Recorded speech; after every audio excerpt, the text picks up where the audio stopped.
السلام علیکم ملګرو. په کاینماستر کې زموږ درېیمه ویډیو په اسکرین چې تاسو ته کومه ویډیو ښکاري دغه بلیک سکرین ویډیو، نو دا به په کاینماستر کې نن څنګه جوړو.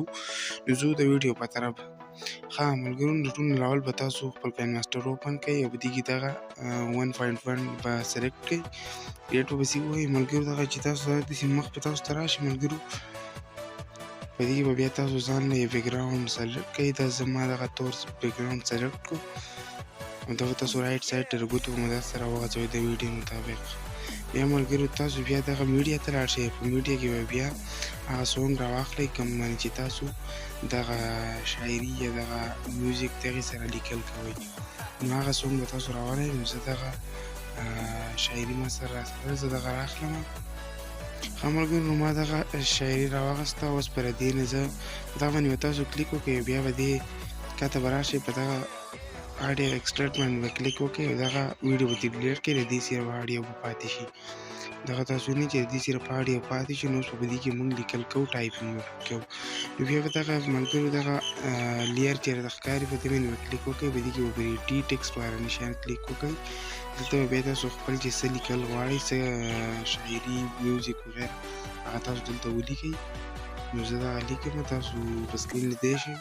ښه ملګرو، نو دغه کومه شاعري چې ده نو دا ما ولیکله او دغه اوکې پسې تاسې وکړئ. چې دغه اوکې ووهئ نو بیا ملګرو تاسو دغه لږ راغټ کړئ او بیا د اپشنونو کې تاسو په کته راشئ د شیډو ته. دې ته چې راشئ ملګرو، دغې ته راشئ، تاسو به دا انیبل کړئ او د دې را کلر چې کوم دی دا به تک سپین کړئ چې د دې شیډو سپینه راشي. نو دغه کلر یې ما بدل کړو. تاسو بیا لاټۍ والا نشان ووهئ او د دغې کرښې نه دې اپیسټي کمیږي، سوا کېږي، یعنې تاسو څومره شیډو راوستل غواړئ. نو دغې ځای نه بیا تاسو وځئ ملګرو او د دې بره به راشئ. دغه کوم اولنی اپشن چې تاسو ته ښکاري په دې کې ملګرو تاسو د دې فونټ د لیکلو سټایل بدلولی شئ. بیا دغه اولنی کوم نشان چې راته ښکاري د دې نه تاسو د دې د تلو او راتلو کوم سټایل چې دی هغه بدلولی شئ. په دا باندې زه کلیک کوم. نو دلته به دې مختلف سټایلونه دي. دا هم دی، دا هم دی ملګرو، دا هم پکې دی. خو چونکې زه اوس زه به پکې دا یو راواخلم، دغه ما سلیکټ کړو ملګرو او دا تاسو د ویډیو د خبرو مطابق وړوکی کړئ. بیا ملګرو بیا به تاسو په دې لیر کلیک وکړئ او بیا په ټي والا نشان باندې کلیک وکړئ. دلته به بیا چې وغیره نور پسې صحیح تاسو بیا هغه ولیکئ. ښه ملګرو، دغه موږ ولیکو. دا اوکې پسې ووهئ او د دې باندې به بیا کلیک وکړئ او تاسو به دا لږ راغټ کړئ او بیا به کته راشئ. بیا دې شیډو ته دې له به بیا یو شیډو ورکړئ. دغه به انیبل کړئ. د دې را کلر به تک سپین ته واړوئ چې د دې شیډو سپین نه راشي. بیا په ټیک نشان کلیک وکړئ او د دې نه ملګرو تاسو وځئ. دغه شیډو به تاسو د دې ټیک کړئ. بیا به د دې نه وځئ ملګرو. بیا به په دې باندې کلیک وکړئ او په دغې اولني اپشن نه به د دې کوم سټایل چې دی دا بدل کړئ. دغه سټایل ما راواخیست. د دې نه بیا وځئ ملګرو او دا به د ویډیو مطابق یعنې د خپل خبرو مطابق وړوکی کړئ. بیا په دې لیر کلیک وکړئ. په دغه ټي والا نشان باندې بیا کلیک وکړئ.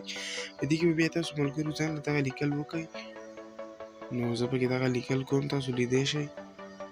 ملګرو دغه لیکل پکې ما وکړو. تاسو به بیا دغه اوکې دغه به ووهئ او بیا به تاسو بیا دې شیډو له راشئ. دلته به تاسو خپله شیډو بیا ورکئ.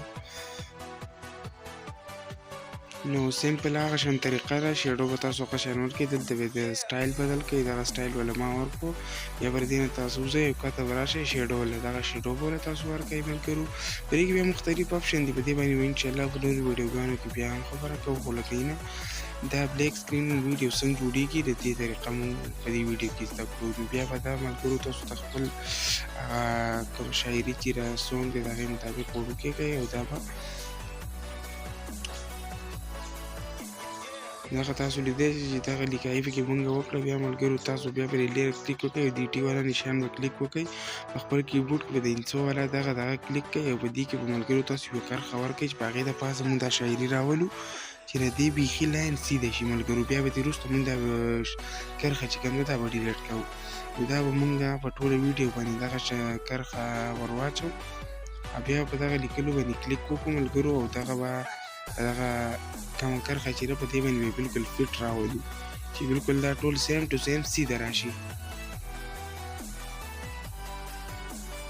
بیا ملګرو په دې دویم باندې کلیک وکړئ، دغه به هم ټیک کړئ، دغه مطابق د کرښې د پاسه به دا بالکل برابر کړئ تاسو. بیا به دغه دریم کوم لیکل چیرې دغه به هم تاسو د دغې مطابق برابر کړئ، نو ستاسو ویډیو بالکل ډېره ښایسته به راشي او بالکل به سیده راشي، لکه یو په یو ځي بل په بل ځي باندې به بالکل نه، لکه دا به بالکل سیده راشي. دغه تاسو لیدی شئ ملګرو. بیا به تاسو په دې کرښه باندې کلیک وکړئ او دا به رایټ لیفټ سایډ نه ډیلیټ کړئ، دغه اپشن تاسو ته ښکاري، دغه به ډیلیټ کړئ. نو اوس تاسو وګورئ چې بالکل لیکل په یو سټایل او په یو ځي باندې راغله، لکه اخوا دېخوا نه دي. بیا ملګرو دغلته به بیا تاسو په دغه لیر باندې به بیا کلیک وکړئ، د ټي والا نشان به بیا کلیک وکړئ، په دې چې کلیک وکړئ نو خپل کیبورډ کې به په دغه باندې لږ دغه به پریس کړئ ملګرو. په دې کې بیا تاسو مختلف ځان له سټیکر خوښولی شئ، هغه چې تاسو ووایئ ملګرو، نو دا به هم د دغې لیکلو دې ځي ته ویسئ ملګرو. دې له به بیا مونږ یو انیمیشن ورکوو، دې چې کلیک وکړئ ملګرو نو دا به پوره راغټ کړئ او دلته به بیا ملګرو راشئ دغه انیمیشن به له ورکړئ دغه سټایلو. نو اوس تاسو لیدی شئ چې زموږ ویډیو تیاره ده، برابر ده ملګرو. په دې بیا کلیک وکړئ ملګرو، دلته به بیا تاسو د خپل ټیک ټاک آی ډي یا یوټیوب چینل صحیح نو هغه نیم تاسو ورکولی شئ. نو ما له دغه نیم سلیکټ کړو ملګرو، د دې لپاره ما یو انیمیشن هم ورکړو ته، نو دا تاسو بیا په خپله مرضۍ مطابق تاسو فټ کولی شئ. نو ما دغه فټ کړو په دغه ځای کې ملګرو. د دې به مونږ کلر هم بدلوو ملګرو، دلته به تاسو راشئ، کوزه به تاسو ته دا کلر ښکاري، دا به د ویډیو مطابق غټ کړئ او دغه باندې به بیا کلیک وکړئ او کوزه تاسو دا کلر ښکاري، په دې باندې به کلیک وکړئ، د دې کلر تاسو د خپلې مرضۍ مطابق بیا بدلولی شئ ملګرو. ښه ملګرو دغه تاسو وینئ دغه ویډیو ته تیاره شوه. نو که ویډیو مو خوښه شوي نو د خپلو ملګرو سره ضرور شیر کړئ او د ویډیو ته یو لایک هم ورکړئ. زموږ د یوټیوب چینل ورسره ضرور سبسکرایب کړئ. د خدای